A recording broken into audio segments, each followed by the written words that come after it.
చివరిగా 7వ సంఘము, అత్యంత ప్రాముఖ్యమైనటువంటి పాఠ్య భాగము. దయచేసి కొంత సమయం మనం త్వరగానే ముగిస్తాను కాబట్టి ఓపికతో ఈ సంఘం గురించి మనము జాగ్రత్తగా తెలుసుకుందాం. ఎందుకంటే లవోదికయ అనేటువంటి మాటకు అర్థము నులివెచ్చనిది అని అర్థం. ఏంటండి? లూక్ వామ్ చర్చ్, నులివెచ్చనిది అని అర్థం ఇచ్చేటువంటి లవోదికయ సంఘం 20వ శతాబ్దంలో వాణిజ్య వ్యాపార కార్యకలాపాల మధ్య ఈ సంఘము ఆ దినాల్లో ఉన్నట్టు మనము గ్రహించగలం. వాస్తవికంగా గమనించినట్లయితే ప్రకటన గ్రంథంలో ఉన్నటువంటి 6 సంఘాల కంటే లవోదికయ సంఘాన్ని అత్యంత కఠినంగా దేవుడు హెచ్చరించినట్టు లవోదికయ సంఘము లేఖలను బట్టి మనము గమనించగలం.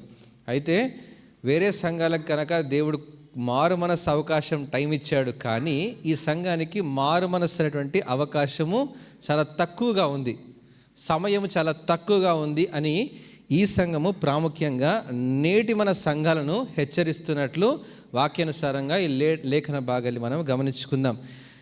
ఈ నిలువెచ్చని స్థితి, వాక్యంగా నిలువెచ్చని స్థితి వలన దేవుడే తన నోట్ల నుంచి ఉమ్మి వేస్తాను అనేటువంటి మాట కూడా ఈ లేఖన భాగాల్లో మనము గమనించగలం.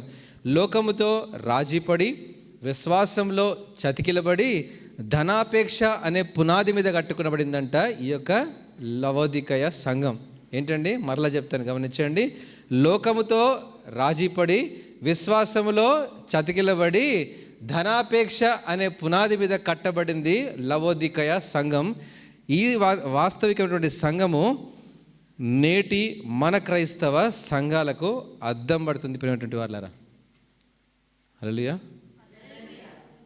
అత్యంత కఠినమైనటువంటి మాటలు ఈ సంఘంలో రాయబడ్డాయి. నేను ఉన్నదినట్టు సూటిగానే చెప్తాను, మీరు సూటిగానే వినవలసిందిగా ప్రభు పేరిట మనవి చేస్తున్నాను. లవోదికయలో ఉన్న సంఘపు దూతకి ఇలాగ వ్రాయము: ఆమెన్ అనువాడు నమ్మకమైన సత్యసాక్షియు, దేవుని దృష్టికి ఆది అయినటువంటి వాడు. ఆది నుంచినటువంటి దేవుడు ఈ యొక్క మాటలు మనకు రాస్తున్నాడు. నమ్మకమైన సత్యసాక్షి, నమ్మకమైనటువంటి సత్యసాక్షి. ఆమెన్ లేదా నమ్మకమైన సత్యసాక్షిగా యేసుక్రీస్తు ప్రభువారు నమ్మకత్వం లేని మన విశ్వాస జీవితాలని నమ్మకత్వం కలిగి ఉండమని దేవుడు బేరీజు వేస్తూ ఉన్నాడు. కాబట్టి అలాంటి స్థితికి గనక మనం ఒకవేళ మోసపూరితమైన స్థితి గనక మన విశ్వాస జీవితం దిగజారిపోతే ఆత్మీయ స్థితిలో శిక్ష తప్పదు అనేటువంటి విషయాన్ని, నిజమైన ఆత్మీయ స్థితిని పొందుకోమని దేవుడు ఆనాడు లవోదికయ సంఘాన్ని, నేటి మన సంఘాన్ని దేవుడు హెచ్చరిస్తున్నటువంటి వాళ్ళారా, ఈ మాటలు మనం జాగ్రత్తగా మనం ముందుకు వెళ్దాం. చదవండమ్మా. నీవు డైరెక్ట్గా చూడండి, డైరెక్ట్ అటాక్ మొదలైంది ఇక్కడే. నీవు చల్లగానైనను వెచ్చగానైనా లేక, నువ్వు ఎక్కడున్నా పర్లేదండి, నువ్వు అటు చల్లగా ఉన్నా పర్వాలేదు, అటు వెచ్చగా ఉన్నా పర్వాలేదు, కానీ ఎట్లా ఉన్నాం మనం? నులివెచ్చని స్థితి, నులివెచ్చని క్రైస్తవ విశ్వాస జీవితము, నులివెచ్చని స్థితి కలిగినటువంటి సంఘము. ఆర్థికంగా సంపన్న స్థితి, ఆధ్యాత్మికంగా దీనస్థితి. ఏంటండి? ఆర్థికంగా సంపన్న స్థితి, ఆధ్యాత్మికంగా దీనస్థితి. సంఘములో బిల్డింగులు ఉంటాయి, సంఘములో పెద్ద పెద్ద బిల్డింగులు ఉంటాయి, సంఘంలో ధనం ఉంటుంది, సంఘంలో గొప్పవారు ఉంటారు, కానీ ఆధ్యాత్మికత కోల్పోయింది ఆ సంఘం. లవోదికయ సంఘం 20వ శతాబ్దపు నేటి మన సంఘాలకు సాదృశ్యంగా బిడ్డలారా జాగ్రత్తగా గమనించండి. నేను ఈ మాటను సూటిగానే చెప్తున్నాను. ఆర్థికంగా సంపన్న స్థితి, ఆధ్యాత్మికంగా దీనస్థితి. లవోదికయ సంఘను మారు మనస్సు కలిగి తన ఆరంభ స్థితిని మరలా పొందుకొని దేవుడు వాక్యం చేత హెచ్చరిస్తూ ఉన్నాడు. ఆ సంఘం ఏం చేస్తుంది? ధనవృద్ధి చేసుకుంది, ధనాన్ని సంపాదించుకుంది అంట. మనం కొంచెం ముందుకెళ్తే మనకు అర్థమవుతుంది. చదవండమ్మా. ఒకవేళ నువ్వు వెచ్చగా ఉన్నా పర్వాలేదు, నువ్వు చల్లగా ఉన్నా పర్వాలేదు, కానీ నీ స్థితి ఎలా ఉందంట? నులివెచ్చని స్థితిగా ఉంది. కాబట్టి నీ మీద నా ఓట నుండి చీతు అంటున్నాడు దేవుడు. ఎంత కఠినమైనటువంటి మాట కదండి. దేవుడే మనల్ని తీసి పక్కన పెడితే ఇంకెప్పుడు ఎవరికి వెళ్ళి ప్రార్థన చేసుకోవాలి? ఇంకెవరిని వెళ్ళి మనం అడుక్కోవాలి? దేవుడు బాధపడుతున్నాడు అంటే అతనికి మళ్ళీ మనము ఆ బాధని తీసివేయడానికి మన జీవితాన్ని సరి చేసుకోవచ్చేమో, కానీ దేవుడే తూ అని ఊసేస్తే ఇక మన జీవితాల్లో మన క్రైస్తవ సంఘం ఏ రీతిగా ఉంటుంది ప్రియమైన బిడ్డలారా? అది ఏ రీతిగా ఉందో ఇంకొంచెం ముందుకెళ్తే మనకు అర్థమవుతుంది. నీవు దౌర్భాగ్యుడవును, దిక్కుమాలిన వాడవును, దరిద్రుడవును, గుడ్డివాడవును. ఏంటండి? దౌర్భాగ్యుడు, దిక్కుమాలినవాడు, దరిద్రుడు, గుడ్డివాడు. ఇవన్నీ కూడా దేవుడు తిడుతున్నాడు అంతే. ఇవన్నీ తిట్లు. ఎందుకు తిడుతున్నాడు అంటే, నువ్వేం చేస్తావంట? నేను ధనవంతుడను. ఈ మాటకు జాగ్రత్త గుర్తుపెట్టుకోండి. ధనముగా ఆర్థికంగా సంపన్న స్థితి, ఆధ్యాత్మికంగా దీనస్థితి. ఏంటండి? సైకిల్తో పరిచర్య మొదలవుతుందండి, బాగానే ఉంటుంది. దేవుడు సైకిల్ని ఏం చేస్తాడు? స్కూటర్ ఇస్తాడు. ఇప్పుడు కళ్ళు కొంచెం పైకి వస్తాయి. స్కూటర్ కాస్త కారుకి వెళ్తుంది, కారు కాస్త హెలికాప్టర్కి వెళ్ళిపోతుంది. ఇంకా కళ్ళు ఎక్కడ ఉంటాయండి? నేను ఎక్కడో ఉన్నాను, నేను గొప్ప సేవకుడిని, అది కాదు. ధనాన్ని సంపాదించుకుంటున్నాను, ధనవృద్ధి చేసుకుంటున్నాను, అది కాదు. ఆత్మీయ స్థితి కూడా అంతే. మనము విశ్వాస జీవితంలో యవన వయసులో ఉన్నప్పుడు బహుశా మనకున్నటువంటి ఆ కొద్దిపాటి ఉన్నటువంటి జీవితంలో దేవుని వైపు మనం నమ్మకంగా జీవించాము. దేవుడు మనకు ఆర్థికమైనటువంటి జీవితాన్ని ఇచ్చాడు. ఇది సంఘంలో ఉన్న సేవకుడికి మాత్రమే కాదు, విశ్వాసికి కూడా. మన విశ్వాస జీవితంలో ఆరంభ దినాల్లో ఏంటండి? ప్రతిరోజు సంఘానికి వస్తాం. ఎందుకు? అప్పుడు చదువుకుంటున్నాం కాబట్టి. ఇప్పుడు ఉద్యోగం వచ్చిందండి, ఇప్పుడు జాబ్ ఇంపార్టెంట్ అండి కదండి. ఇప్పుడు సంపాదన ఇంపార్టెంట్ అండి. సంపాదన లేకపోతే నా బిడ్డలకు నేను పోషించేది, నా భార్యకి ఏడ బంగారం కొనిచ్చేది కదండి. ఇవన్నీ చేయకపోతే నాకు ఇంట్లో ప్రశాంతత ఉండదని చెప్పి ఏం చేస్తాం? మనము సంఘాన్ని పక్కన పెట్టి ధనాన్ని సంపాదించుకొని ధనవృద్ధి చేసుకొని నాకేమి కొదవలేదనుకునేటువంటి ఆత్మీయ స్థితి. ప్రియమైన బిడ్డలారా, అటు నువ్వు ఇటున్నా పర్వాలేదు, నువ్వు అటున్నా పర్వాలేదు, కానీ నువ్వు ఎటున్నావు? అటు ఇటు ఉన్నావు. నులివెచ్చని స్థితి. ఏంటిది? నువ్వు లోకంతో జీవిస్తున్నావు, అటు దేవుని సంఘానికి నడిపించబడుతుంది. నేను సంఘంలో అనుకుంటున్నావు నేను చాలా ఆశ్రయించబడిన విశ్వాసిని అని చెప్పుకుంటూ తిరిగేటువంటి విశ్వాసిని ఏలెత్తి చూపిస్తుంది దేవుని వాక్యం. నేను ఆర్థికంగా నా సంఘం బలపరచబడిందని అనేక మందిని అతిశయించేటువంటి విషయముగా, అతిశయపడేటువంటి సంఘ కాపరికి సాదృశ్యంగా ఉన్నాయి ఈ మాటలు. అటు ఆత్మీయ స్థితికి, అటు ఆత్మీయ సంఘానికి దేవుడు ఒకేసారి ఈ మాటలు మాట్లాడుతున్నాడు. నీవు దౌర్భాగ్యుడవు, దిక్కుమాలిన వాడవు, దరిద్రుడవు, గుడ్డివాడవు. నీ కన్నులు కూడా కనబడట్లేదు అనమాట. అంటే అంత ధనాన్ని సంపాదించుకొని దేవుడిని నువ్వు ఏం చేసావు? పక్కన పెట్టేసావు. ఆధ్యాత్మిక స్థితిని నువ్వు పక్కన పెట్టేశావు, నీ భక్తి జీవితాన్ని పక్కన పెట్టేశావు. ఇప్పుడు విశ్వాసం అయిపోయింది, మొదటి స్థితి కన్నా ఈ కడవరి స్థితి దయనీయంగా, దౌర్భాగ్యంగా మారిపోయింది. ఇప్పుడు ఈ విశ్వాసం అనుకుంటున్నాడు, నేను ఆశీర్వదించబడిన వాడినండి, నాకు మంచి ఉద్యోగం ఉంది, ఒకప్పుడు మేము బాగా కష్టాలు పడేవాళ్ళమండి. ఇప్పుడు ప్రియమైనటువంటి వాళ్ళారా, నీ మొదటి స్థితిలో ఉన్నటువంటి విశ్వాస జీవితము ఈరోజు ఎలా ఉంది? అదే నీ ధనము. ఈరోజు నీ విశ్వాస క్రమము అనుదినం పెంపొందించబడాలి.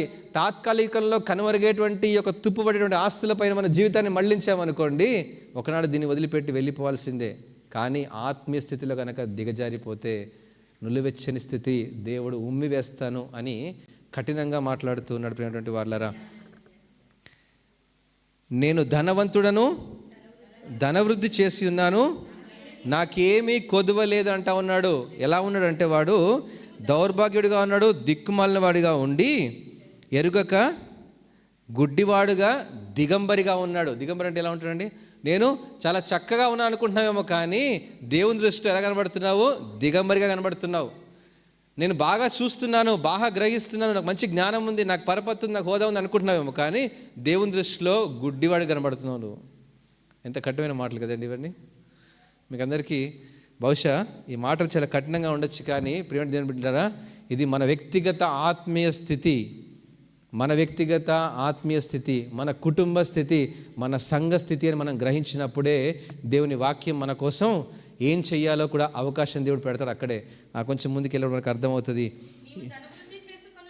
నీవు ధనవృద్ధి చేసుకున్నట్లు అగ్నిలో పుటం వేయబడిన బంగారమును, నీ దిశమెల్ల సిగ్గు కనబడుకున్నట్లు ధరించుకున్నటకు తెల్లని వస్త్రములు అనగా రక్షణ వస్త్రాన్ని నువ్వు ఏం చేయాలంటే ఇప్పుడు నీకు దృష్టి కలుగునట్లు నీ కన్నులకు కాటుకను. ఏంటండి ఇక్కడ? ధనవంతుడు, రెండవది దిగంబరి, మూడవది గ్రుడ్డివాడు. ఈ ముగ్గురికి 3 సలహాలు ఇస్తున్నాడు దేవుడు. ధనవంతుడు అంటా ఉన్నాడు, నీ బంగారం అంతా అగ్నిలో వేయి, అందులో మలినం ఉంది, మస్ట్ ఉంది, పనికిరాని చెత్త ఉంది, దాన్ని కాల్చేయాలనుకుంటున్నా అంటాడు దేవుడు. రెండవది ఇంకోడెవడు, దిగంబరిగా ఉన్నటువంటి వాడికి అంటా ఉన్నాడు, నీకు ఇప్పుడు కావాల్సింది ఏంటిది, రక్షణ వస్త్రాలు కావాలి, నా దగ్గరకు వచ్చి కొనుక్కో అంటున్నాడు దేవుడు. చూడండి ఇంకోటి, మూడో విశ్వాసి క్రమం ఏంటి, దృష్టి. గుడ్డివాడికి ఇప్పుడు దృష్టి కావాలి. ఏం కావాలి, దృష్టి. నీ కనులకు కాటుకను నా యొద్ద కొనుక్కో. ఏం పెట్టి కొనుక్కోవాలి, ఏం పెడితే ఇది కొనుక్కోవచ్చు, అదే మారు మనస్సు. హల్లెలూయా. దేవుడు దాన్ని పొందుకొని ఈ యొక్క ధనాన్ని ఒకవేళ సమృద్ధి చేసుకొని ఆర్థిక స్థితి సంపన్న స్థితిలో కనుక నువ్వు ఉన్నట్లయితే విశ్వాస జీవితం చతికిల పడిపోయిందిరా బాబు, తారుమారైపోయింది, బొమ్మ బొరిసైపోయింది.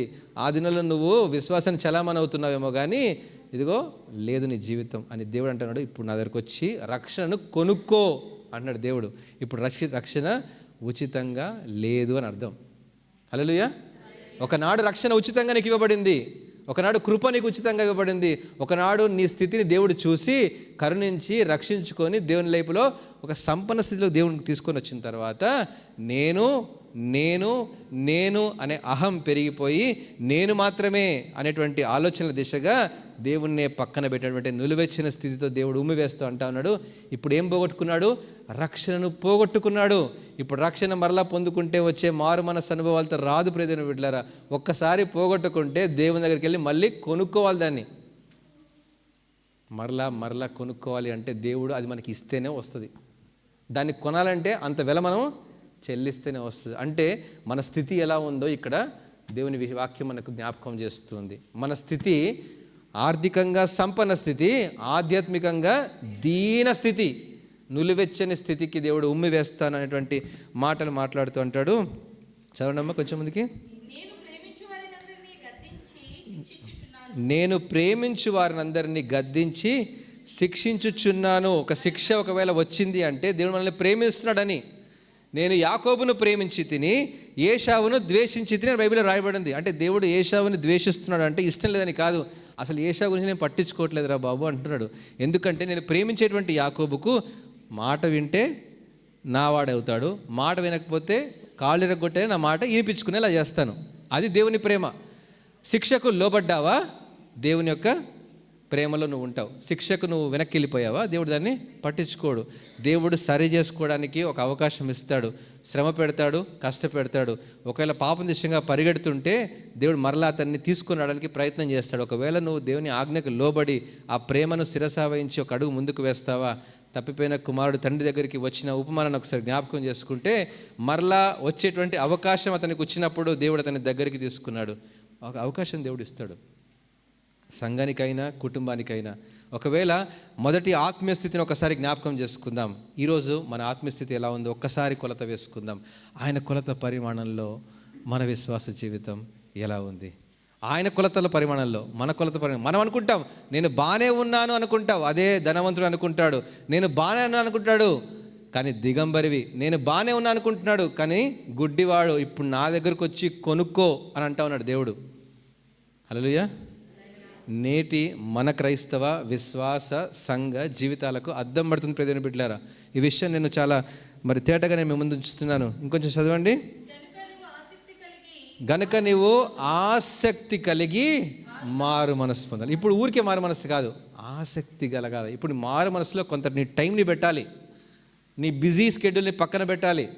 దేవునికి ఇచ్చేటువంటి సమయాన్ని దేవునికి ఇవ్వకుండా, దేవునికి ప్రాధాన్యత ఇవ్వకుండా నేను క్రైస్తవుడను అని చలామణి అవుతూ క్రైస్తవుడను అని పేరు పెట్టుకుంటూ ఈ లోకంలో సంచరిస్తూ ఉన్నాను. అనేకులు చెప్తున్నావు మేము క్రైస్తవులమండి, మేము ఆ చర్చికి వెళ్తామండి, మాకు ఈ హోదా ఉందండి, మాకు ఆ చర్చిలో మేము పెద్దండి, ఇక్కడ ఇదండి అని చెప్పుకుని తిరుగుతున్నావేమో. కానీ నులివెచ్చని స్థితిని దేవుడు అంటా ఉన్నాడు, ఆసక్తి కలిగి ఇప్పుడు నువ్వు మారు మనస్సు పొందు. ఈ మాట మరలా జ్ఞాపకం చేస్తున్నా. ఆసక్తి కలిగి మారు మనస్సు పొందే అవకాశం దేవుడు నేటి మన సంఘాలకు దేవుడు అవకాశం ఇస్తున్నాడు. వ్యక్తిగత కుటుంబ జీవితాలకు కూడా. ఇదిగో నేను తలుపు నొద్ద నిలుచుండి తట్టుచున్నాను అంటే అర్థం ఏంటండి? యేసుప్రభు ఎక్కడున్నాడు? ఇప్పుడు యేసుప్రభు తలుపు తడుతున్నాడు, ఎక్కడున్నాడు? ఇప్పుడు ఫిలదెల్ఫియా కోసం ద్వారం తెరిచిన సంఘము ఇప్పుడు యేసుప్రభు ఎక్కడున్నాడండి? తలుపు బయట ఉన్నాడు. క్రీస్తు లేని క్రైస్తవ సంఘమా అని దేవుడు ప్రశ్న వేస్తున్నాడు. క్రీస్తు లేని క్రైస్తవ జీవితమా అని దేవుడు వేలెత్తి చూపిస్తున్నాడు. నువ్వు దిగంబరిగా కనబడుతున్నావు, గ్రుడ్డివాడిగా కనబడుతున్నావు, ఆత్మీయ స్థితిలో ఉమ్ము వేసే స్థితిలో నువ్వు కనబడుతున్నావు. ఎందుకు తెలుసా? క్రీస్తు లేని క్రైస్తవ కుటుంబానికి, క్రీస్తు లేని క్రైస్తవుని జీవితానికి, ఆత్మీయ స్థితికి, క్రీస్తు లేని క్రైస్తవ సంఘానికి. హల్లెలూయా. మన విశ్వాస జీవితంలో దేవుడు బయట పెట్టేశామంటే, ఎక్కడ పెట్టేశాం? తలుపు బయటన్నాడు. ఇప్పుడు దేవుడు ఆయన అడుగుతున్నాడు, ఎప్పుడు రా తీస్తారా బాబు అని. అంత్య దినాలలో యేసు క్రీస్తు ప్రభువారు సంఘంలో లేడండి, సంఘం వెళ్ళిపట్టున్నాడు. యేసు ప్రభు కూడా ప్లేస్ లేదు ఇక్కడ కదండి. అలాంటి విశ్వాస జీవితము. యేసు ప్రభు టైం లేదు, యేసు ప్రభు టైం లేదండి. యేసు ప్రభుకి ఇచ్చేటువంటి ప్రాధాన్యత మన జీవితాల్లో లేదు. దేవునికి వాక్యం విషయంలో, ప్రార్థన విషయంలో, విశ్వాస విషయంలో, రక్షణ విషయంలో దేవునికి ప్రాధాన్యత ఇవ్వకపోవడమే ఇదిగో నేను తలుపు నొద్ద నుండి తట్టుచున్నాను అని అర్థం. క్రీస్తు లేని క్రైస్తవ సంఘం ఇది. ఎంత కఠినటువంటి మాట కదండి. ఈ మాట ఎంతమంది విన్నా కూడా ఏంటండి క్రైస్తవ సంఘం అన్నారు కదా, మరి క్రీస్తు లేకుండా ఎలా ఉన్నాడో మీరు అనుకొచ్చేవాడి. యేసుప్రభు లేడు, క్రైస్తవులని పేరు చెప్పుకుంటూ సంఘాన్ని నడిపించుకుంటారు. అంతే. యేసుప్రభుని అడ్డం పెట్టుకొని వ్యాపారం చేసే గారడి వంటి సీమోలను మొదలయ్యారు. క్రీస్తు లేని క్రైస్తవ సంఘమా దేవుడు ప్రశ్న వేస్తున్నాడు. క్రీస్తు లేని క్రైస్తవ కుటుంబమా దేవుడు ప్రశ్న వేస్తున్నాడు. ఈ మాటలు మీరు నేర్చుకున్న రీతిగా మీరు వెళ్ళి మీ పరిచయంలో మీ విశ్వాసులకు, మీ కుటుంబాలకు నేర్పించాల్సిందిగా ప్రభు బిడ్డ మనవి చేస్తున్నాను. క్రీస్తు లేని క్రైస్తవ సంఘానికి, నేటి మన సంఘాలకు సాదృశ్యంగా ప్రధాన బిడ్డలారా, ఒకవేళ ఆయన స్వరాన్ని విని మరలా ఆసక్తి కలిగి గనక మారు మనస్సు పొందుకొని ఆ తలుపు గనక తీయగలిగితే, మరలా నీ జీవితంలో క్రీస్తుకు అవకాశం ఇవ్వగలిగితే దేవునికి ఒక చక్కని అవకాశం ఇస్తున్నాడు. ఏంటండి? నాతో కూడా అతడును నేను అతని యొద్దకు వచ్చి అతనితో నేను, నాతో కూడా అతను, మరలా భోజనం అనగా సహవాసము మరలా దేవుడు ఇవ్వాలని ఆశపడుతున్నాడు. హల్లెలూయా. ఇప్పుడు ద్వారం తెరవాలి, మరలా తలుపు తెరవాలి.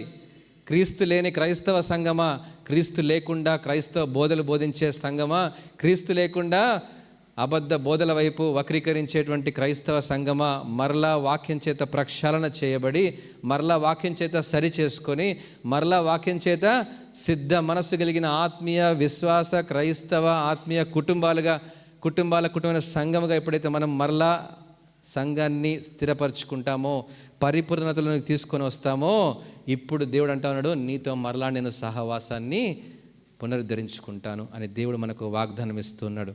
ప్రియమైనటువంటి వాళ్ళారా, నేను జయించి నా తండ్రితో కూడా ఆయన సింహాసనం నందు కూర్చుండి ఉన్న ప్రకారము జయించు వానిని నా సింహాసనం మందు కూర్చుని ఇచ్చేటువంటి గొప్ప వాగ్దానం ఇస్తున్నాడు. ఈ వాగ్దానం వైపు మనం ఊరికే మళ్ళించబడాల్సిన అవసరం లేదు. ముందు కఠినమైనటువంటి విషయాలపైన దృష్టిని కేంద్రీకరించాలి అంతే.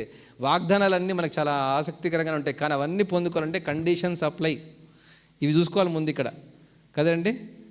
ఇవి ఇంపార్టెంట్. ఇక్కడ ఈ ఇంపార్టెంట్ థింగ్స్ పక్కన పెట్టి ఏదో దేవుడు నాకు అది ఇస్తాడు, ఇది ఇస్తాడు, అది ఇక్కడ ఉంటుంది, ఇక్కడ ఉంటుంది, మన ఊరికే ఆలోచన దిశగా మన జీవితంలో వెళ్ళకూడదు. సంఘములతో ఆత్మ చెప్పుచున్న మాట చెవి గలవాడు వినుగాక.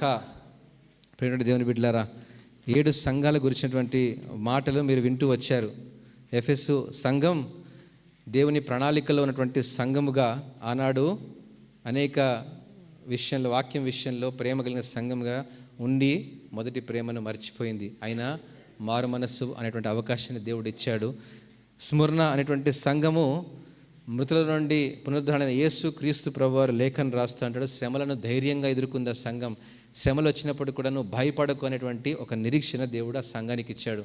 అంతేకాదండి, పెర్గం అనేటువంటి సంఘము వాక్యం చేత హెచ్చరించబడింది. సంఘం వాక్యం చేత మన వ్యక్తిగత కుటుంబ సంఘ జీవితాలు హెచ్చరించబడుతున్నప్పుడు వాటికి లోబడే జీవితాలకి దేవుడు గొప్ప అవకాశాలు నిత్యరాజ్యంలో, నిత్యత్వంలో ఉన్నటువంటి భాగ్యాన్ని కలిగిస్తానని దేవుడు వాగ్దానం చేస్తున్నాడు. అంతేకాదండి, తుయతెర అనే సంఘము మార మనస్సు పొందుకో, నీకు కలిగిన దాన్ని గట్టిగా అంతం వరకు పట్టుకొని రక్షణ అనుభవాన్ని అంతం వరకు పట్టుకోవాలి. అలాంటి అనుభవాలు కలిగి ఉండమని దేవుడు ప్రాధేయపడుతున్నాడు. సార్దీస్ సంఘంతో అంటా ఉన్నాడు, నీవు జీవించుచున్నావన్న పేరు మాత్రం ఉంది, కానీ నువ్వు మృతుడవే. నామకార్థపు క్రైస్తవ విశ్వాసాన్ని విడిచిపెట్టి నిజమైన క్రైస్తవ భక్తులోనికి రా నాయనా అని దేవుడు ప్రాధేయపడుతూ మారు మనస్సు పొందుకొని ఒక అవకాశం ఇచ్చాడు దేవుడు. ఈరోజు నామకార్థపు భక్తి జీవితానికి ఈ సంఘం సాదృశ్యంగా ఉంది.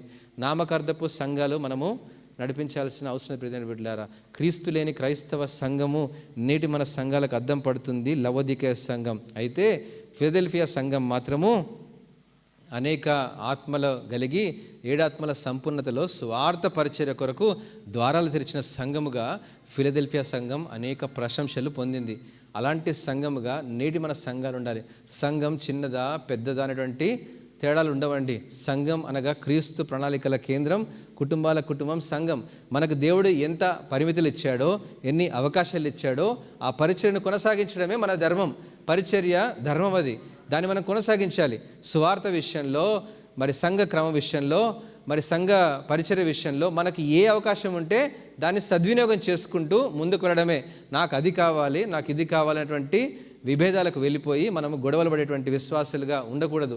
దేవుడు మనల్ని ఎక్కడ ఉంచాలనుకుంటున్నాడో అక్కడే నమ్మకంగా పనిచేయాలి, అంతవరకు నమ్మకంగా పనిచేయాలంట. అలాంటి అనుభవాలు ఉన్నప్పుడే దేవుడు జయించువాడిగా మనల్ని చూసి పరలోక రాజ్యంలో ఆ నిరీక్షణ వైపు తీసుకుని వెళ్ళి నిత్యరాజ్యంలో నీవు, నేను, మన కుటుంబాలు, మన సంఘాలు ఉండునుగాక. ఆమేన్. తలలు వంచి ప్రార్థన చేసుకుందాం.